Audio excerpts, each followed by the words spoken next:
Claire Bennett hadn't stepped foot in Maple Grove, Vermont in 10 years.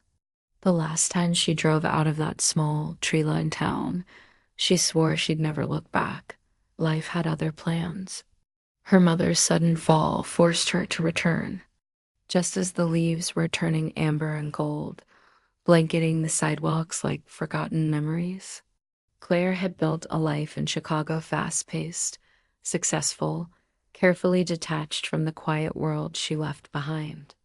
In the city, there were no lakes that whispered her name, no streets that held echoes of old laughter, and certainly no Evan Jacobs. But the moment she arrived in town, something shifted in her chest.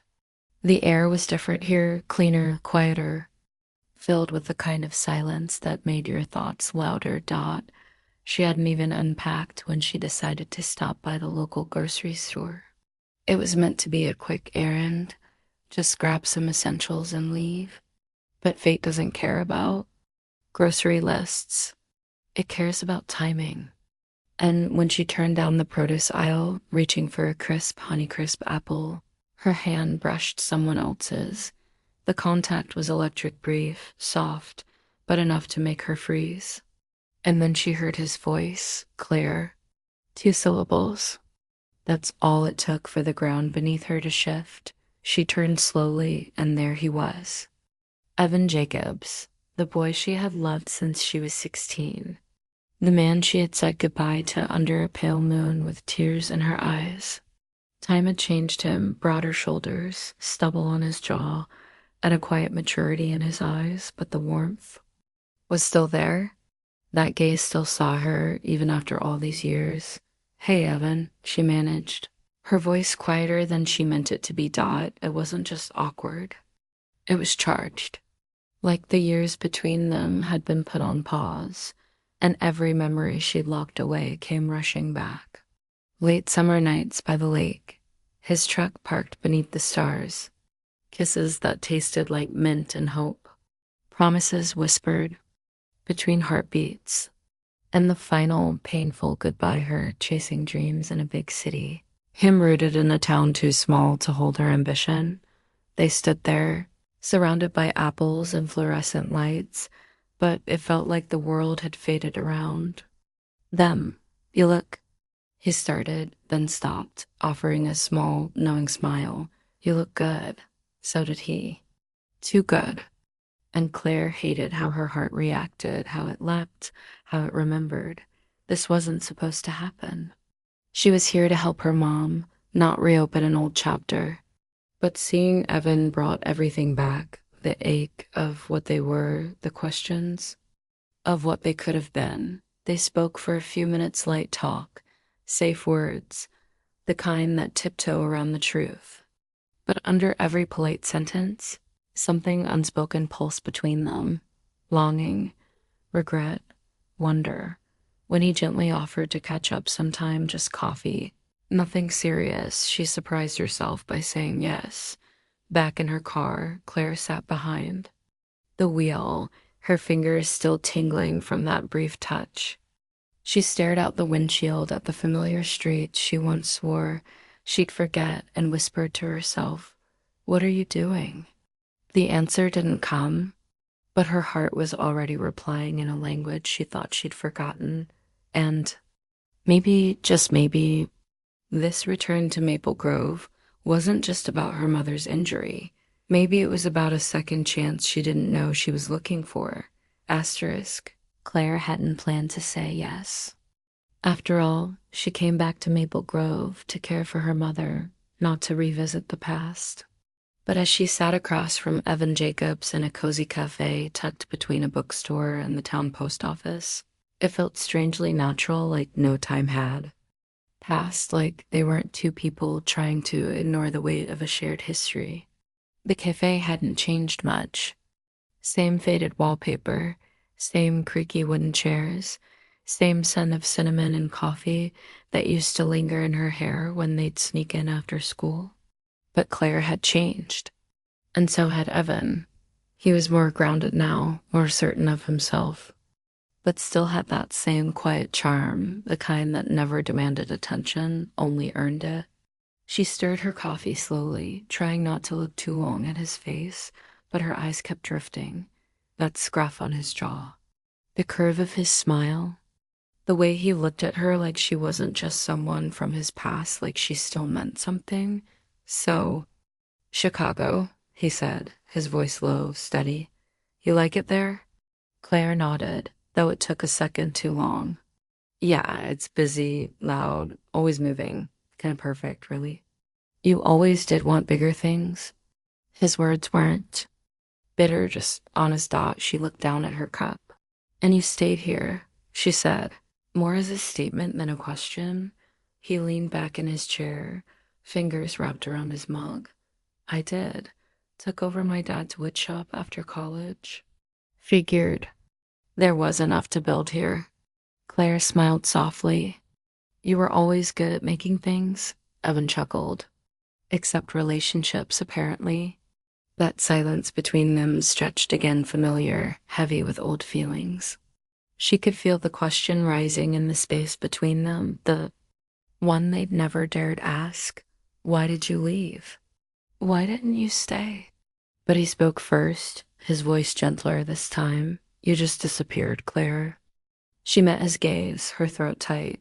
I had to. I didn't want to be that girl who gave everything up for love and ended up resenting it. Did you ever want me? He asked, not accusingly, just painfully honest. That question hit deeper than she expected.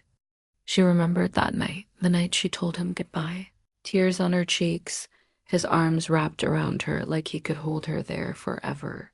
She remembered the ache in her chest when she walked away. She had wanted him. God, she had loved him. But back then, love wasn't enough, not when her dreams felt like they were waiting far beyond this sleepy little town. I did, she whispered. I wanted you so much it scared me. His eyes didn't leave hers. I loved you, Claire. The words weren't new. He'd said them before, years ago. But hearing them now deeper, fuller, more certain felt different, realer. Like it wasn't just nostalgia speaking, but a truth that had survived time.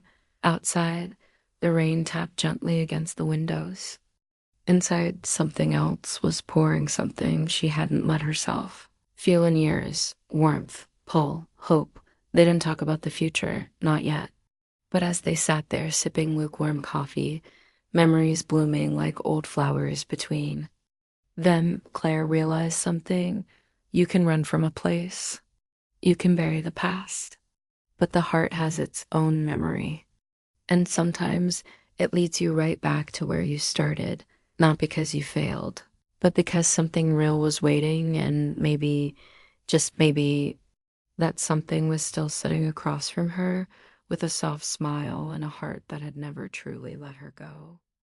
That night, Claire lay in her childhood bedroom, staring at the ceiling as the silence wrapped around her. The same ceiling she used to look at while dreaming about leaving. Maple Grove. Funny how the dreams had changed, how the silence now felt less like freedom and more like a question. Her conversation with Evan kept playing in her mind like an old love song. His words, his eyes, the way he had said, I loved you, not as a memory, but like it still lived inside him. She hadn't meant to see him again, let alone spend time with him, but something in her had softened. Maybe it was the way he looked at her like she hadn't become a stranger. Maybe it was the way her heart still reacted to the sound of his voice. The next evening, when Evan texted and asked if she wanted to go for a walk by the lake, she surprised herself by saying yes. Not because she was looking for romance, but because being around him felt safe, familiar, like coming home to a feeling. Instead of a place, the lake had always been their spot. Tucked behind the trees at the edge of town, quiet and calm, it held so many pieces of who they used to be. Evan brought 2 blankets and a thermos of warm cider, just like he used to when they were younger. Claire smiled at the memory as she took the mug from him, their fingers brushing for just a second longer than necessary. They sat on the wooden dock, side by side, legs stretched out, watching the sun melt into the water. For a while, they didn't speak. The silence was full, but not empty. It was the kind that only exists between people who have history. People who don't need to fill every space with words. You ever think about that night? Evan finally asked, voice low. She didn't need to ask which one. The night she left. The night he begged her to stay. The night they kissed like it might save them, even though they both knew it wouldn't. All the time, she said quietly. Glanced at her. I waited for you, for a while. Claire's chest tightened. I didn't know. I figured you'd come back, he said. Or maybe send a letter, something, but you disappeared. I thought it would hurt less if I didn't look back, she admitted, blinking fast. Turns out, it just delayed the pain.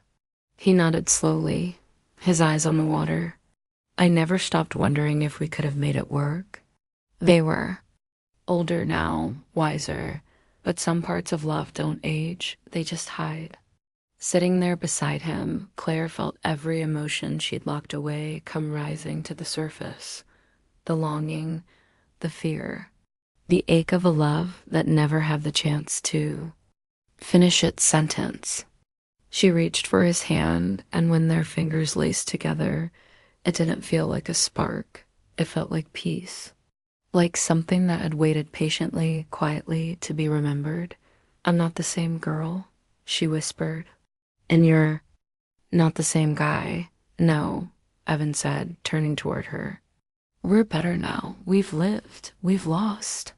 And we're still here. Claire looked at him, her heart pounding in that slow, deep way that only happens when something real is unfolding. Do you think we still have a chance? He didn't answer right away. Instead, he leaned just slightly closer, his voice a soft promise. I think some things never stop waiting. As the stars began to flicker above them, Claire realized they weren't just reliving the past, they were rewriting it. And maybe, just maybe, the love they once had wasn't gone dotted. Had just been waiting for the right time to begin again. Asterisk, over the next week, Claire moved through her days like she was balancing between two worlds, one foot in her old life, taking care of her mother and running errands around Maple Grove, and the other caught in a quiet storm of emotions she hadn't felt in years. Every night, she found herself thinking about Evan. Sometimes it was just little things, how his laugh used to echo off the lake, how his hands always had a touch of sawdust from the wood shop, how he looked at her like she still mattered. Other times it was deeper. She remembered how she used to imagine marrying him, raising kids in a little house with a porch swing, the kind of simple life she once ran from. But now, sitting on that same porch, helping her mom sort through mail and watching the autumn wind scatter leaves across the yard, Claire didn't feel like running. She felt here. And a part of her wondered if maybe she'd been searching for something out in the world that she had already found a long time ago. One evening, Evan stopped by with a box of cinnamon rolls and 2 cups of cider. They sat outside wrapped in blankets, the horizon glowing with the last light of day. It wasn't a date, not officially, but it felt like one, the kind of soft, quiet moment that grows into something bigger without trying too hard. Claire laughed as he told a story about how his dog had recently dragged a bag of mulch into the house, and he smiled every time she looked at him like she hadn't heard real laughter in years. But then the mood shifted gentle, serious, as Evan set down his drink and turned to her. You're leaving again soon, he said, not as a question. Claire nodded. My mom's doing better. I have a job waiting for me, a whole life. He was quiet for a moment, eyes searching hers. You're still the only future I ever pictured. The words hit her like soft thunder, not loud, not dramatic, but deep, real, and they landed somewhere inside her that she hadn't let anyone touch in years. Her chest ached, and for once she didn't hide it. I built an entire life to forget. You, she whispered, her voice shaky but honest. I filled it with noise and movement and work. But the second I saw you again, you remembered, he said, his voice barely more than breath. Claire nodded, tears quietly slipping down. Her cheek, everything. Evan reached over, gently wiping her tears with his thumb, the way he used to when they were young. He didn't try to kiss her. He didn't rush the moment. He just held her gaze like he was anchoring her to the truth. Don't leave again, he said softly. Or at least don't leave without asking your heart what it really wants. Claire looked away for a second, overwhelmed by the weight of it, all the choices she'd made. The years they'd lost, the possibility of something real still waiting for them. And then she looked back at him, really looked. And what she saw wasn't a boy from her past. It was a man who had loved her through time. A man who hadn't tried to change her, only waited for her to find her way back. I don't know what comes next, she admitted. You don't have to, Evan replied. Just stay long enough to find out. And in that golden, fragile moment, something inside Claire shifted. Maybe she didn't need all the answers. Maybe love wasn't about choosing one life over another. Maybe it was about feeling completely, fearlessly, and letting that feeling lead. Because sometimes the heart doesn't forget. It just waits for you to remember.